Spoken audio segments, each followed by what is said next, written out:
Hi, we have with us Serdar Paktin. I hope I pronounce it right.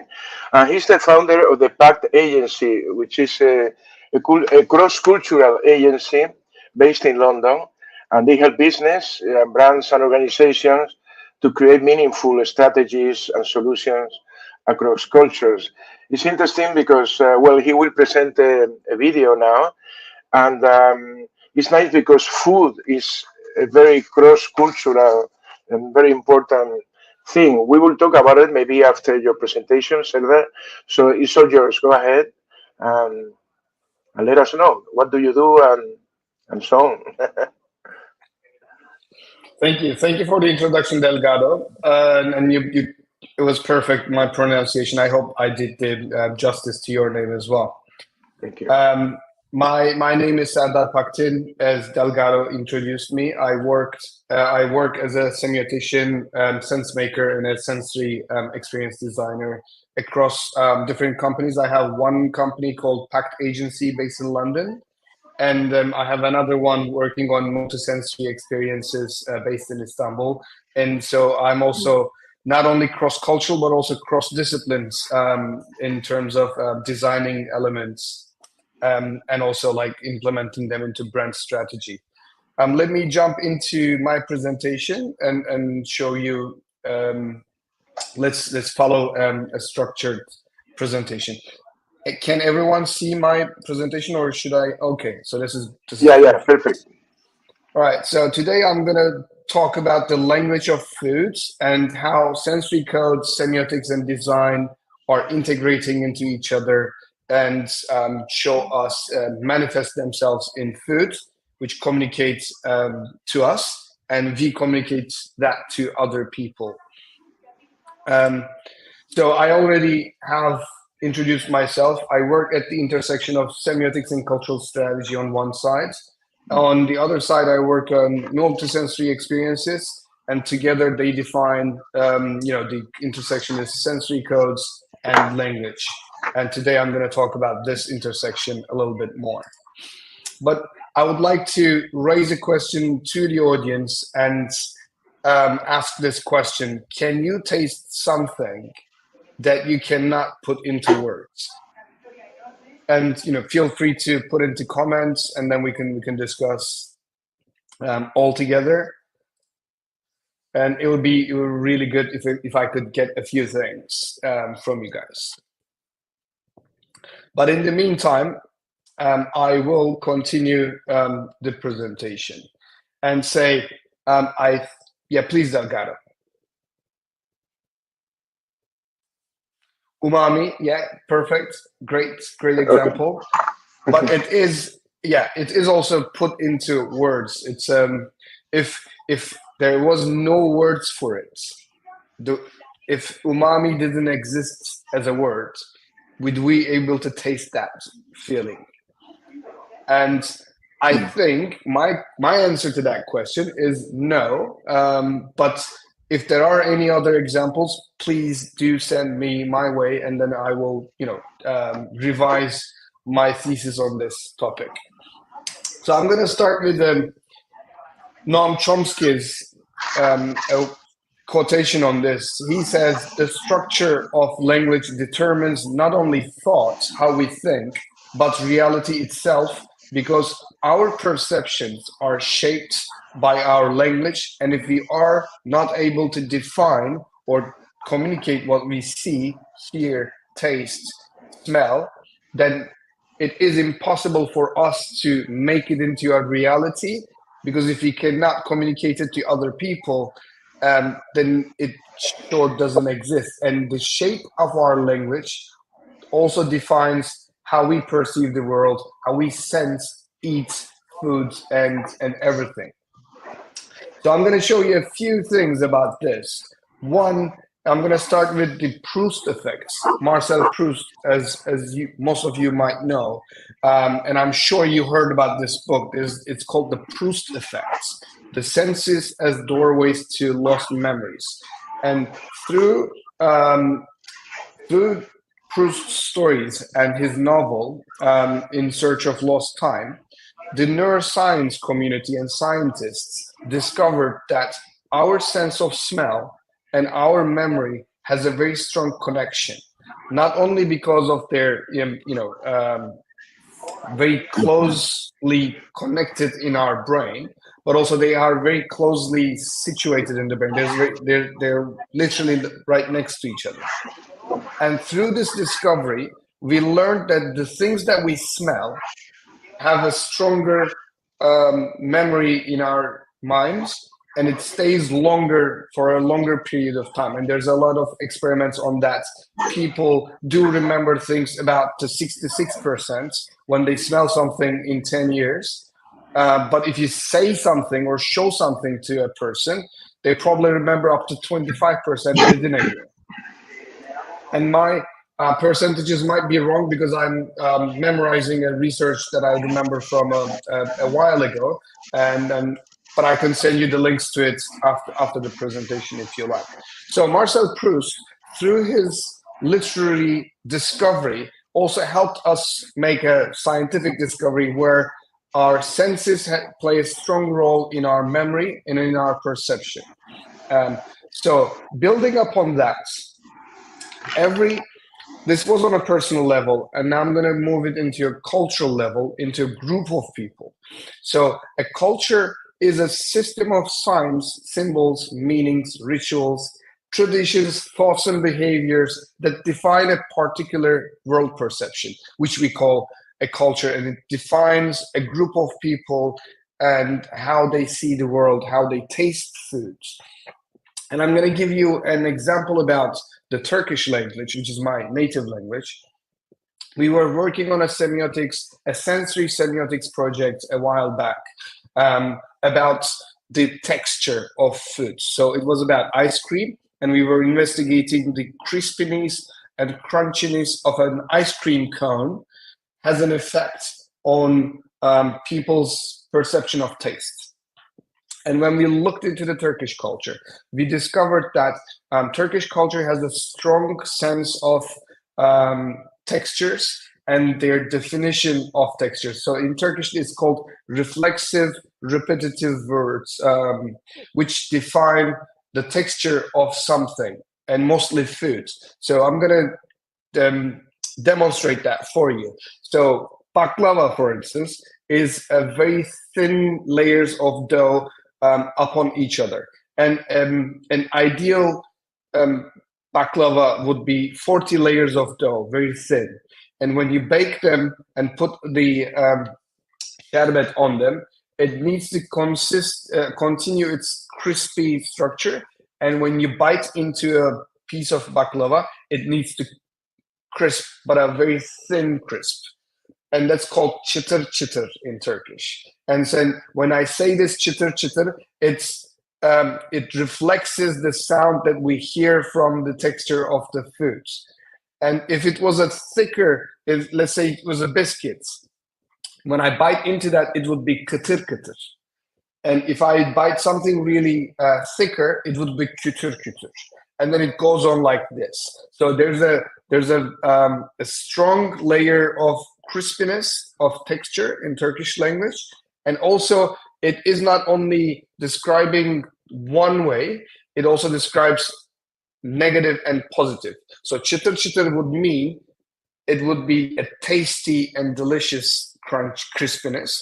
But if it was çatır çutur, then it would mean it's not a desired, or it was a pleasant crispiness in that. So Turkish language has a very strong sense of describing texture of food, which also reflects when we talk about the Turkish cuisine and the Turkish foods culture, we have a lot of layers of flavor and taste and texture in that, and there is also a specific way of describing them through reflexive, repetitive words, as they call it. And we may remember, some of us, when the Eskimos, the Inuit people have more than 50 words to describe different types of snow.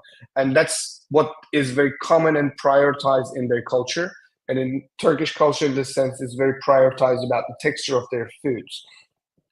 I'm going to take this example into how we see things in the world. And this Himba tribe experiment was also very interesting. It's not related to food, but it also establishes the grounds for how our perception is defined and bound by our means of language. The Himba tribe experiment was something, the Himba tribe in Namibia have a certain way of less influence from the outside world. So they have their distinct linguistic qualities that's not influenced by the Western languages and societies.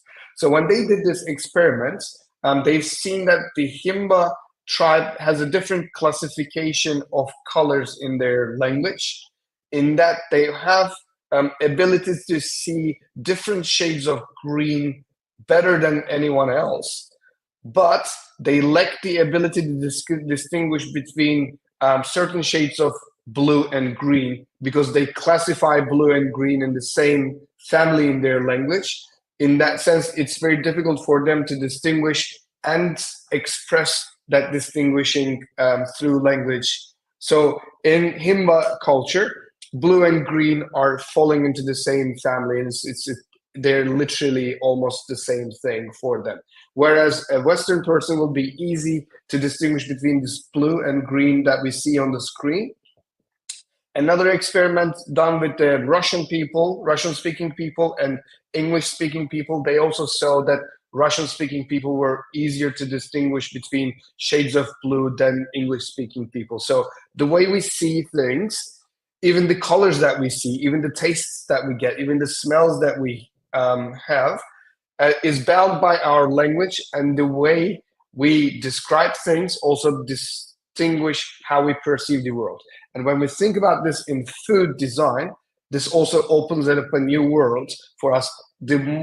Because the food design starts from how we describe it, the language we use to describe that food in terms of designing it, let alone when it comes to being, it expresses something to the person for them to be able to communicate with other people. So I'm going to show a few examples from different parts. So this one is about packaging design using sensory codes. And until this part, I talked about the influence of language on our perception. And now I'm going to talk about a little bit how our senses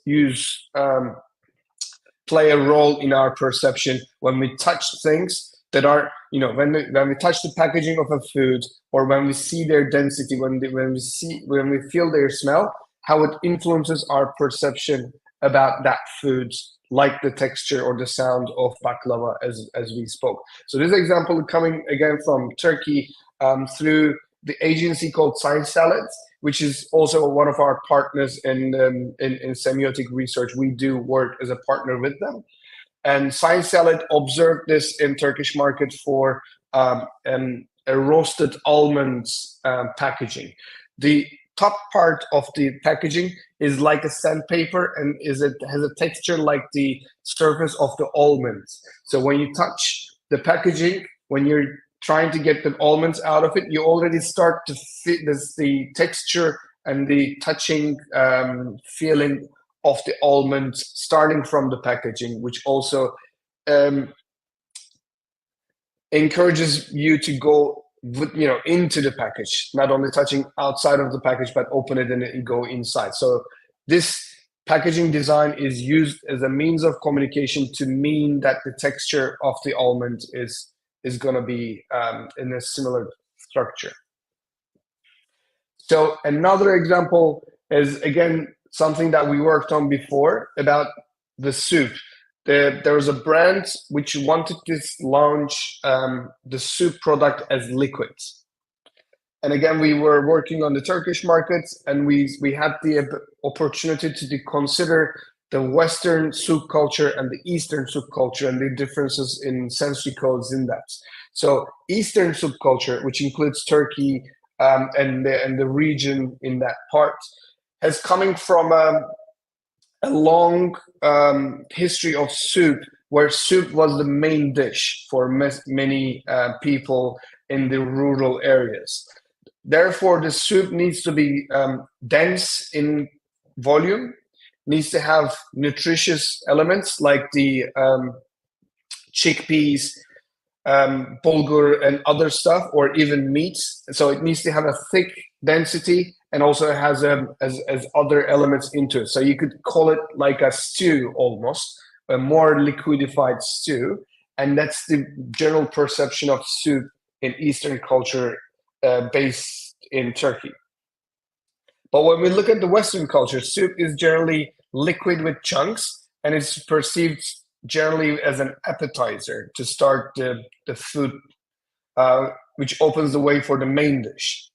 Therefore, if this soup product was launched in Turkey by a Western brand, and they did liquid with chunks as a soup, that wouldn't be perceived as soup for the Turkish consumers. In that sense, the product could have been unsuccessful, and then the brand was going to look into, oh, did we use the wrong packaging? Did we choose the wrong shelf in the supermarket, or was there something else, or did we do the branding wrong?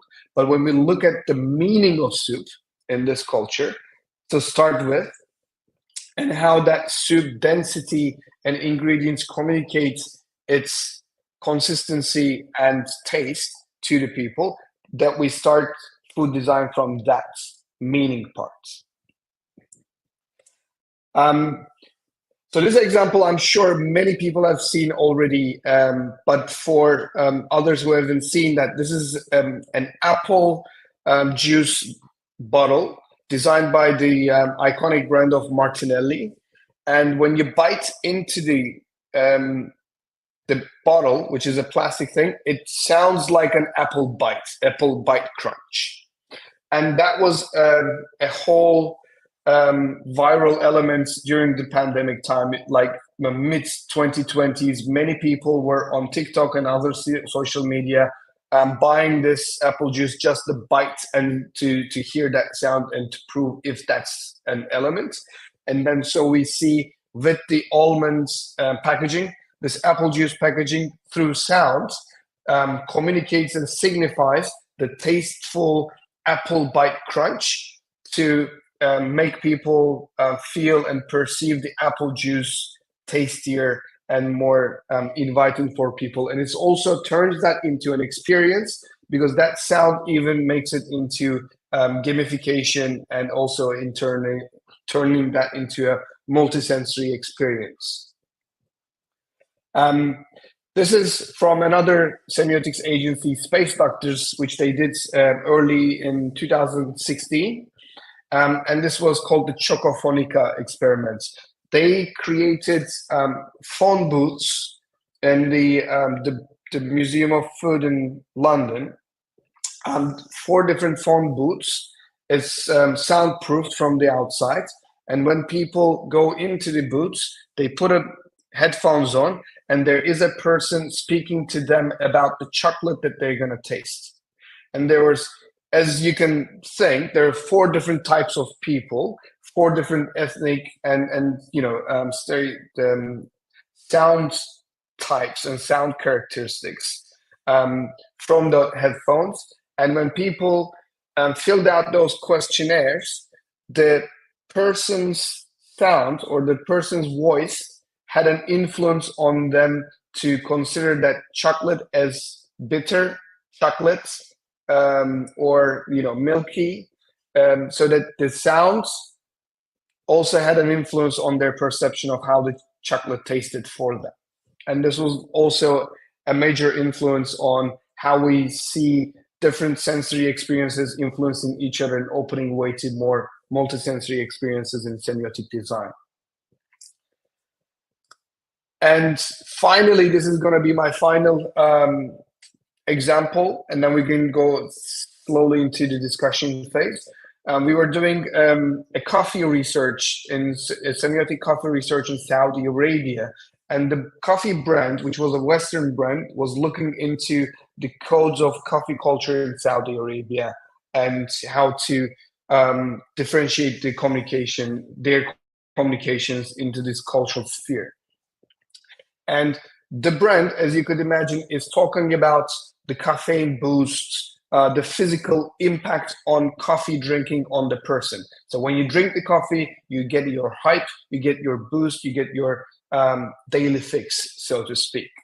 But for Eastern cultures, especially the Middle East, where the coffee first came into the world from, the coffee culture resembles coffee signifies a means of conversation, a means of social lubricant. So people sit down to have a coffee in this culture. So coffee is an excuse to have a conversation with a person, to have a connection, and even maybe gossip, have a emotional connection, or talk about something. So coffee is a good social enhancer in the Eastern cultures, and the physical effect is not a cultural signifier for these cultures. So when we looked into the Saudi coffee culture, then we saw that the brand needed to change its conversation with the people from the physical impacts to their social impacts, and in how they can enhance people